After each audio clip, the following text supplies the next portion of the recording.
মহারাজ বিড়াল মিষ্টি খাচ্ছে। মহারাজ বিড়াল মিষ্টি খাচ্ছে। তিনি বললেন, রাজা বললেন, এরপরে কি? মহারাজ বিড়াল মিষ্টি খাচ্ছে, বিড়াল মিষ্টি খাচ্ছে। তিনি বিরক্ত হয়ে বললেন, এই কবিতা কোথায়? বলে, মহারাজ এটাই কবিতা। বলে, কবিতার চরণ কোথায়? বলে, মহারাজ যে বিড়ালের 4টি চরণ।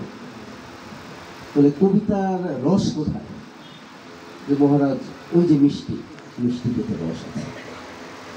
বলে, না, আমি তো মাথা মুন্ডু কিছু বুঝতে পারছি না, কবিতার অর্থ কোথায়? মহারাজ অর্থই তো নেই, আর সেই জন্য আপনার কাছে আসে। তো এই যে অর্থই অনর্থের মূল, তিনি আসলে রাজার কাছে কিছু চাই না। হ্যাঁ, তিনি চান কবিতা শোনাতে, এবং শেষ পর্যন্ত বললেন যে অর্থ আসলে নেই, সেজন্যই আসা। আপনারা অনেক কষ্ট করে একটি ক্লাব তৈরি করেছেন, আপনাদের এই উদ্যোগকে আমি সাধুবাদ জানাই, এটা অত্যন্ত প্রশংসনীয়। আর আজকে আসলে আমি অত্যন্ত কর্মব্যস্ত ছিলাম, মাননীয় উপদেষ্টা মহোদয় ছিলেন, অনেকগুলো স্কুল তিনি ভিজিট করেছেন, এবং এই মুহূর্তে আমার অফিসে আমাদের একজন সহকর্মী বসে আছেন, একটি উপজেলার এসএলএন সাহেব। তার বিদায় অনুষ্ঠান, তাকে সময় দেওয়া ছিল বিকেল 4টায়।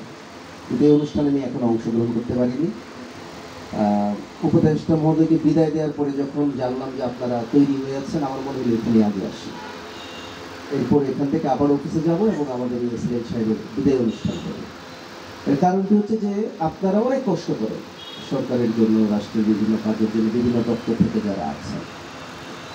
আমরা বিভিন্ন পদে অধিকারী হয়ে আমরা বসে আছি, বিভিন্ন চেয়ারে, বিভিন্ন দপ্তরে, কিন্তু কাজগুলো আমরা আপনাদের মাধ্যমে করিয়ে নিই।